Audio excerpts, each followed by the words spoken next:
Bonjour à tous. Le cours d'aujourd'hui est un cours de géographie qui s'intitule Aménager les territoires ultramarins, avec la problématique suivante: comment aménager les territoires ultramarins qui sont des territoires très spécifiques. Alors qu'est-ce qu'un territoire ultramarin? C'est un territoire d'outre-mer qui est éloigné de la métropole. La métropole, c'est la France, le territoire de la France, et un territoire ultramarin appartient à la France, mais simplement c'est un territoire qui est très éloigné. Donc un DROM, c'est également un territoire ultramarin. Donc DROM, territoire ultramarin, c'est la même chose. Avant on disait DOM-TOM, maintenant on dit territoire ultramarin ou DROM, DROM qui signifie département ou région d'outre-mer.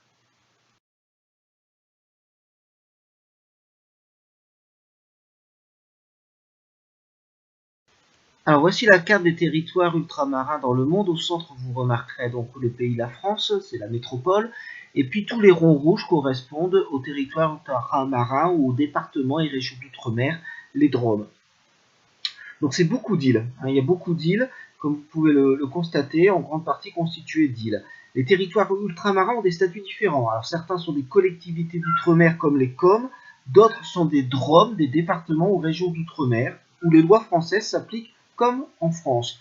Alors les DROM sont la Guyane, Mayotte, la Réunion, Guadeloupe et la Martinique. Et donc tout élève de 3e doit savoir localiser ces 5 DROM qui sont Guyane, Mayotte, Réunion, Guadeloupe et Martinique. La définition de territoire ultramarin est simple, c'est un territoire d'outre-mer éloigné de la métropole. Alors voici le plan. La partie 1, les territoires ultramarins, démontreront que ce sont des territoires stratégiques. Partie 2, comme tout territoire, ce genre de territoire ultramarin a des atouts et des contraintes. Partie 3, nous verrons cependant que leur situation est privilégiée. Grand 1, les territoires ultramarins des territoires stratégiques. C'est une importance qui remonte déjà au XVIIe siècle. En effet, les Antilles françaises étaient des colonies esclavagistes françaises au XVIIIe siècle. Il y avait donc déjà des inégalités entre les esclaves de ces colonies et les maîtres venus de la métropole au XVIIe siècle. Sur l'image, vous pouvez voir une plantation de sucre aux Caraïbes. Donc ce sucre était exploité par les esclaves. Pourquoi c'est stratégique? Prenez par exemple la Guyane, qui est un département et région d'outre-mer français, et notamment la ville de Kourou. Eh bien, se situe à cet endroit la base de lancement de la fusée Ariane, Ariane qui est une fusée européenne, et donc c'est lancé à partir d'un département et région d'outre-mer français qui est la Guyane.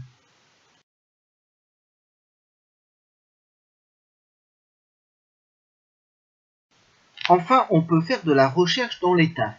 Alors, comme vous le voyez sur cette photographie, les TAF, c'est plutôt assez vide. Ce sont des territoires inhabités, mais on peut y faire de la recherche. Que veut dire TAF ou TAAF? Cela signifie Terre australe et antarctique française.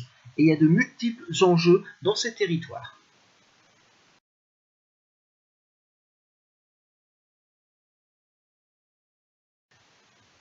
Partie 2, atouts et contraintes de l'outre-mer. Alors nous allons commencer par les points faibles, avec des difficultés sociales et des difficultés économiques. Figurez-vous que si on prend l'exemple de l'île de la Réunion dans l'océan Indien, près de la moitié des habitants vivent sous le seuil de pauvreté. En fait, 42% des habitants de la Réunion sont considérés comme pauvres. 30% de la population est au chômage. La vie là-bas est très chère. Véhicules, carburant, assurance, tout cela a un coût plus élevé. On peut même constater que sur la photographie que vous avez, cet homme vit presque comme dans un bidonville, une sorte de maison sans fenêtre, sans porte, fait de tôle, ce qui montre l'extrême pauvreté de ses habitants. En tout cas, près de la moitié des Réunionnais vivent sous le seuil de pauvreté.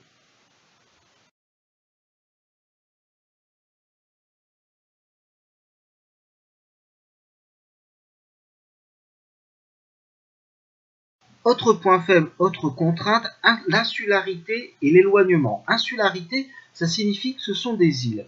Alors, ce sont des territoires très diversifiés. Donc sur la photographie que vous avez là, c'est Saint-Pierre et Miquelon. C'est français également. Ces territoires sont très éloignés de la métropole, 9300 km pour la Réunion, 15 000 km pour la Polynésie. En plus, les distances entre les îles sont importantes. Si vous allez en Polynésie, c'est un ensemble d'îles situées dans l'océan Pacifique. L'ensemble de ces îles couvre un territoire aussi important que l'Europe, et toutes ces îles appartiennent à la France. Quelle autre contrainte? Toutes les contraintes liées au climat, comme par exemple les cyclones ou le volcanisme parfois actif, comme sur l'île de la Réunion avec le volcan le Pic de la Fournaise.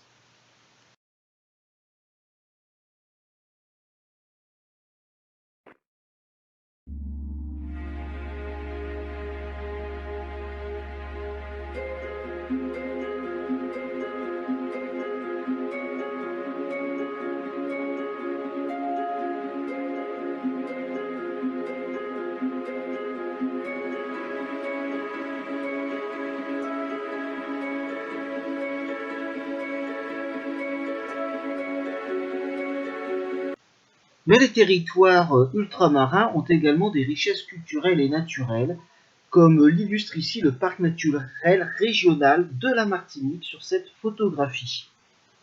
En effet, ces territoires offrent un climat et une biodiversité différents de ceux de la métropole. Alors c'est favorable à la diversité de l'agriculture française et en plus ce sont des espaces qui sont très touristiques et très attractifs.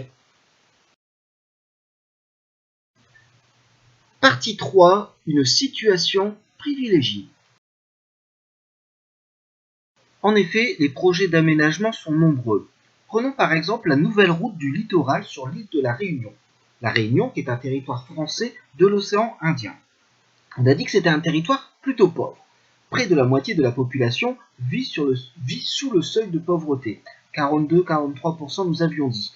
Alors il y a un projet assez fou qui prévoit la construction d'une route de 12 km, donc sur l'île de la Réunion, tout autour de l'île de la Réunion. Le but est de résister aux rafales de vent qui sont parfois à 150 km/h et aux vagues de plus de 10 mètres. Et ça serait à construire sur à peu près 12 pilotis. Cette route entourerait l'île de la Réunion. Le coût est estimé à 1,6 milliard d'euros, 1,6 milliard d'euros financés par la région, l'État et la FEDER, qui sont des fonds de l'Union européenne. Parce que tout simplement, l'ancienne route menaçait de s'effondrer. Voilà un exemple, et ce serait la route la plus chère au monde à ce niveau-là. Alors il y a eu des oppositions à ce projet, parce que la facture est quand même salée, 1,66 milliard d'euros pour 12,5 km. Chaque kilomètre coûte 133 millions d'euros, ça fait 1 million d'euros le mètre. Il faut dire que ce chantier relève d'une prouesse technique, construite sur des pilotis pour résister à des rafales de vent à 150 km/h et des vagues de 10 mètres. Il faudra 7 ans de travaux pour mettre sur pied ce projet pharaonique qui est mené donc par l'État et par l'Europe.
Ensuite, ce qu'il faut savoir, c'est que ces territoires ultramarins possèdent un potentiel écologique et économique vraiment important. Économique déjà grâce au tourisme et écologique également, comme par exemple ici sur cette photographie, le site naturel des lagons et récifs de Nouvelle-Calédonie qui est inscrit à l'UNESCO.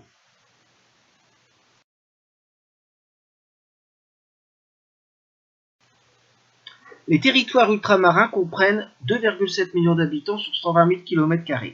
Il y a 13 territoires de l'outre-mer. 5 DROM, Guadeloupe, Guyane, Martinique, Mayotte, La Réunion. DROM signifiant département et région d'outre-mer. 5 COM, Polynésie française, Saint-Barthélemy, Saint-Martin, Saint-Pierre et Miquelon, Wallis et Futuna, et 3 territoires à statut particulier, Clipperton, Nouvelle-Calédonie et les TAF, dans les régions antarctiques et australes. Les territoires ultramarins français, c'est une problématique spécifique. La France d'outre-mer, FOM, regroupe 2,7 millions d'habitants répartis sur 120 000 km². La FOM réunit 13 territoires aux statuts différents, 5 départements et régions d'outre-mer DROM, 6 collectivités d'outre-mer COM. La Nouvelle-Calédonie dispose d'un statut particulier avec plus d'autonomie. Les TAF, les terres australes et antarctiques françaises, sont inhabitées. Les DROM sont considérés comme des régions ultra-périphériques et bénéficient des fonds de l'Union européenne. Les territoires ultramarins accusent des retards parfois importants dans le domaine économique et social. Les flux d'immigration sont importants à Mayotte et en Guyane. Ça veut dire qu'il y a beaucoup d'immigrés qui essayent d'habiter en Mayotte et en Guyane parce que les pays aux alentours sont plus pauvres. Les aménagements des territoires d'outre-mer visent surtout à lutter contre l'éloignement, contre l'insularité. L'insularité, je rappelle, ça veut dire île, aménagement donc d'aéroports et de ports, de réduire les inégalités sociales et spatiales. Il s'agit également de développer d'autres ressources, comme le tourisme, ou de renforcer la protection contre les risques naturels, le volcanisme, les cyclones, dans le cadre d'un développement durable.